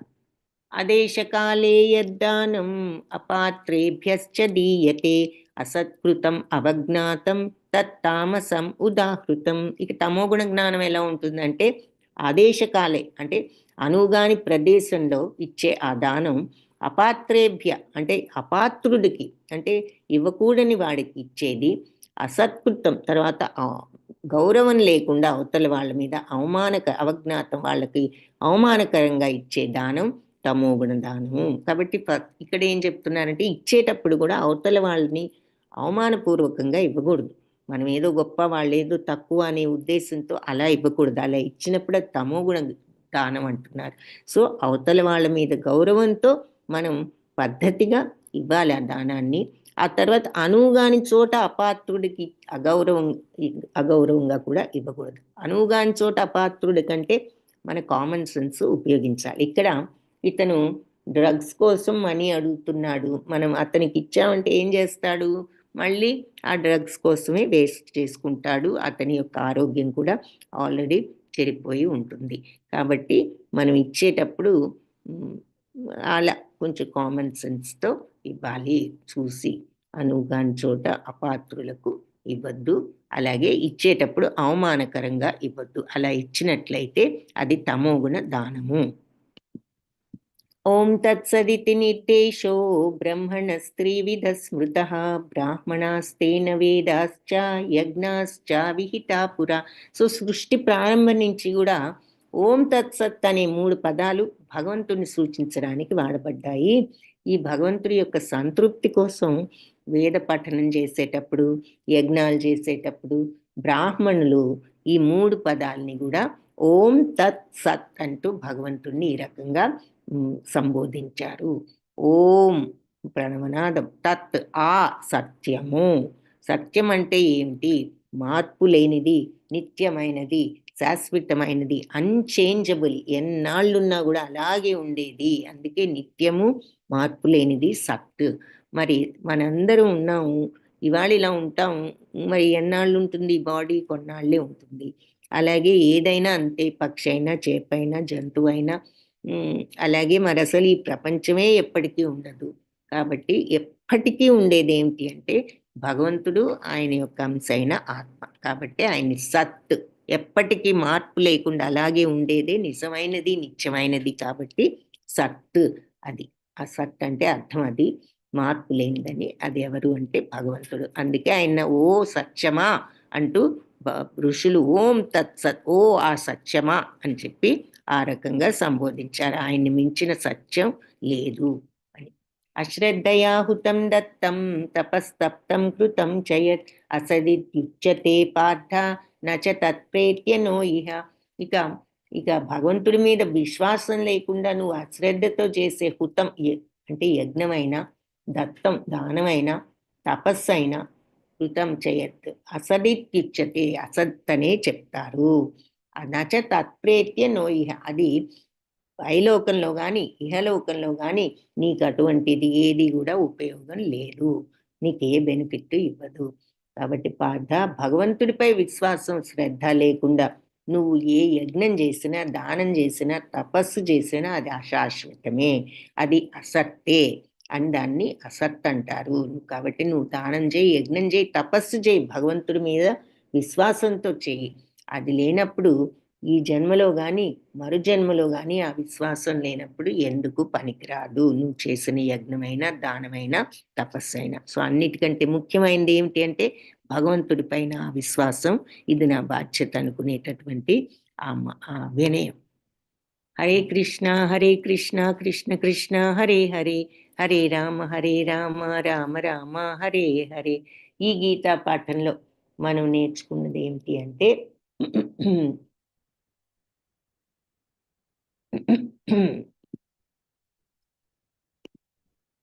త్రిగుణాలను అధిగమించి మానవుడు విశుద్ధ సత్వానికి చేరుకోవడానికి ప్రయత్నించాలి. సో ఏ పని చేసినా తమో గుణం గ్యారంటీగా ఉండకూడదు.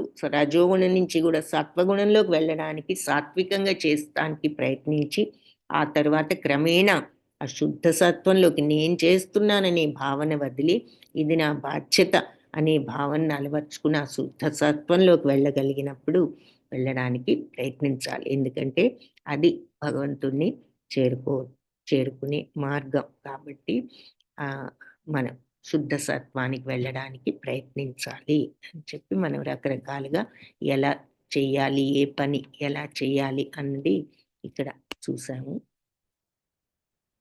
ఈ 7 విషయాలు మరి మనం శ్రద్ధ, ఆహారం, యజ్ఞం, స్వభావం, వాక్కు, మనస్సు ఎలా నియంత్రించుకోవాలి, దానం, ఇవన్నీ ఈరోజు చూడటం జరిగింది. వాంఛాకల్పతరుభ్యశ్చ కృపా సింధుభ్య ఏవ చ పతితానాం పావనేభ్యో వైష్ణవేభ్యో నమో నమః.